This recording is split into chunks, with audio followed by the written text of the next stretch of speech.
दोस्तों, स्वागत है एमपी एग्ज़ाम चैनल पर।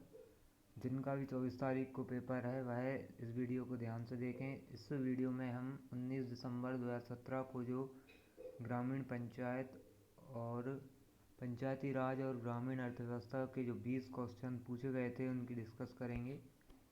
तो पहला प्रश्न जो है वह है 2010 तक, और यदि वीडियो पसंद आए तो वीडियो को लाइक और चैनल को सब्सक्राइब करें। तो पहला क्वेश्चन है 2010 तक मध्य प्रदेश में प्रमाणित जैविक खेती के तहत अनुमानित क्षेत्र क्या था। तो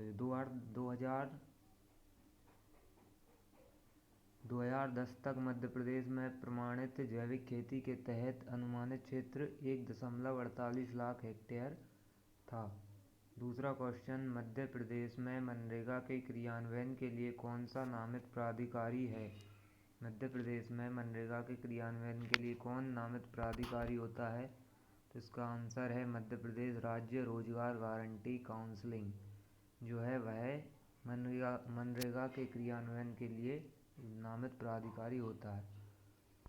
अगला क्वेश्चन जो पूछा गया, मध्य प्रदेश में पंचायतों में अन्य पिछड़े वर्गों के लिए कितने प्रतिशत सीटें आरक्षित हैं। मध्य प्रदेश में पंचायतों में अन्य पिछड़े वर्गों के लिए कितने प्रतिशत सीटें आरक्षित हैं। तो इसका आंसर है 25%। 25% सीटें जो हैं वह ओबीसी के लिए आरक्षित की गई हैं। अगला क्वेश्चन, मध्य प्रदेश में मुख्यमंत्री अन्नपूर्णा योजना के तहत बीपीएल परिवारों को गेहूं की आपूर्ति किस दर पर की जाती है। मध्य प्रदेश में मुख्यमंत्री अन्नपूर्णा योजना के तहत जो बीपीएल परिवारों को गेहूं की आपूर्ति की जाती है वह 1 रुपये प्रति किलो के दर पर की जाती है। अगला क्वेश्चन इसमें है, इसका आंसर दीजिए कि केंद्रीय मंत्रिमंडल ने अमलाहा सीहोर में की स्थापना को मंजूरी दी है। तो किसकी स्थापना को मंजूरी दी है। भारतीय कृषि शोध संस्थान, राष्ट्रीय कृषि शोध संस्थान या खाद्य फलियां रिसर्च प्लेटफॉर्म। तो इसका आंसर है कि केंद्रीय मंत्रिमंडल ने खाद्य फलियां रिसर्च प्लेटफॉर्म की जो स्थापना है कि वो मंजूरी दी है। कहाँ, अमलाहा और सीहोर में। अगला क्वेश्चन है, स्वर्ण जयंती ग्राम स्वरोजगार योजना के अंतर्गत के लिए ऋण प्रदान किया जाता है। तो यह है स्वयं सहायता समूहों के लिए जो है ऋण प्रदान किया जाता है स्वर्ण जयंती ग्राम स्वरोजगार योजना के अंतर्गत। योजनाओं पे से एक क्वेश्चन बनता है, एक मनरेगा, स्वर्ण जयंती ग्राम स्वरोजगार योजना। ये कुछ प्रमुख योजना है जिसके अंतर्गत क्वेश्चन बहुत ज़्यादा बने थे प्रीवियस पेपर्स में। अगला क्वेश्चन जो है वह है, इसका आंसर क्या हुआ कि 2017 तक मनरेगा के अंतर्गत कवर की जाने वाली ग्राम पंचायतों की संख्या है। 2017 तक मनरेगा के अंतर्गत कितनी ग्राम पंचायतों की संख्या कवर करनी थी। तो इसका आंसर है 2,61,000 से 2,65,000 ग्राम पंचायत को मनरेगा के अंतर्गत कवर करना था। अगला क्वेश्चन है, लाहिड़ी समिति किससे संबद्ध है, किससे संबद्ध थी।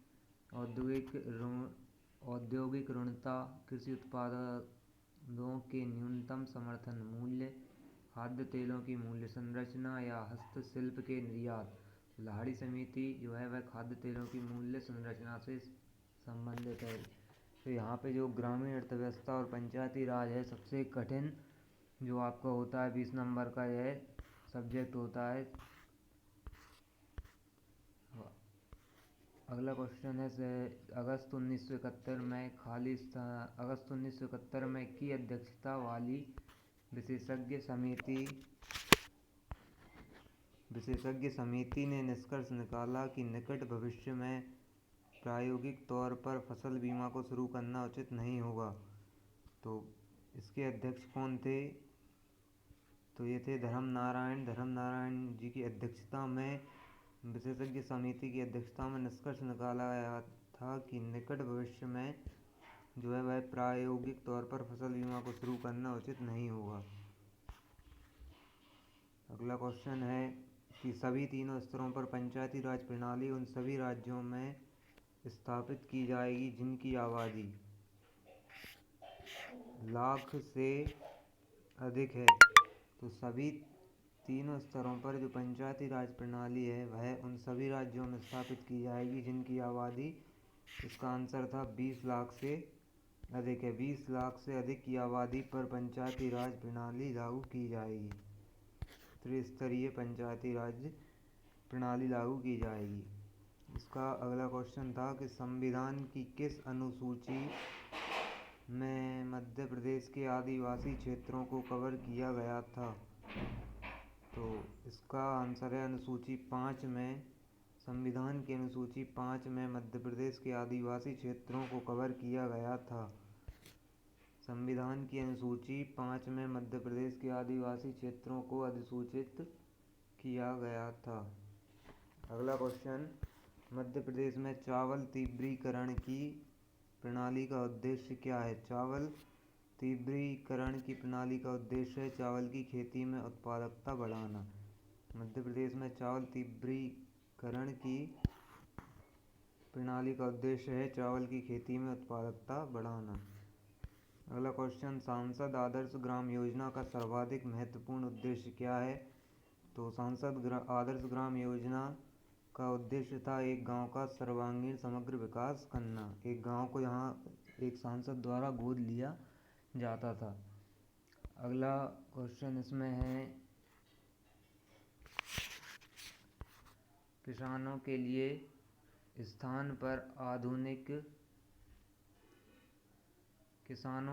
स्थान पर आधुनिक प्रजाति के बीज उपलब्ध होते हैं। ग्राम सहकारी केंद्र पर, खुला बाजार पर, या सीड हब पर, या पंचायत कार्यालय पर। तो किसानों के लिए किस स्थान पर आधुनिक प्रजाति के बीज उपलब्ध होते हैं? तो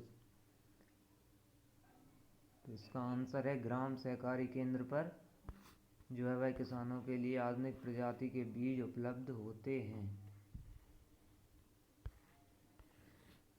भारत में निम्न में से कौन सा पुरस्कार कृषि से संबंधित है? अगला क्वेश्चन है भारत में जो कृषि पुरस्कार है वह किससे संबंधित है? शांति स्वरूप भटनागर पुरस्कार, बोरलॉग पुरस्कार, कालिदास सम्मान, या द्रोणाचार्य पुरस्कार। तो इसका आंसर है कृषि क्षेत्र में बोरलॉग पुरस्कार दिया जाता है। तो बाकी जो शांति स्वरूप भटनागर पुरस्कार, कालिदास सम्मान और द्रोणाचार्य पुरस्कार, इन तीनों को भी आप तैयार करके रखें और इनके आंसर जो है हमें कमेंट बॉक्स में देकर बताएं। अगला क्वेश्चन, पंचायत स्तर की परियोजना सौ जलधारा से संबंधित है।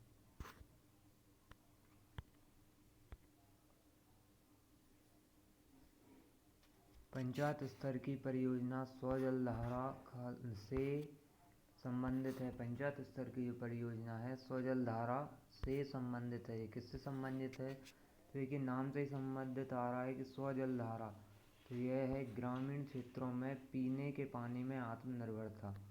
पंचायत स्तर की जो परियोजना है सौ जलधारा, यह ग्रामीण क्षेत्रों में पीने के पानी में आत्मनिर्भरता से संबंधित है। और जो बाकी इसमें जो ऑप्शन दिए गए हैं वह नहर सिंचाई, लघु सिंचाई और प्रमुख सिंचाई परियोजनाएं, इनके भी अलग से क्वेश्चन बनते हैं। अगला क्वेश्चन, सांसद आदर्श ग्राम योजना के अंतर्गत परियोजना पहलों का संचयन निम्न में से किस नाम से किया जाता है? तो जो सांसद आदर्श ग्राम योजना है उसके अंतर्गत परियोजना पहलों का संचयन निम्न में से किस नाम से किया जाता है?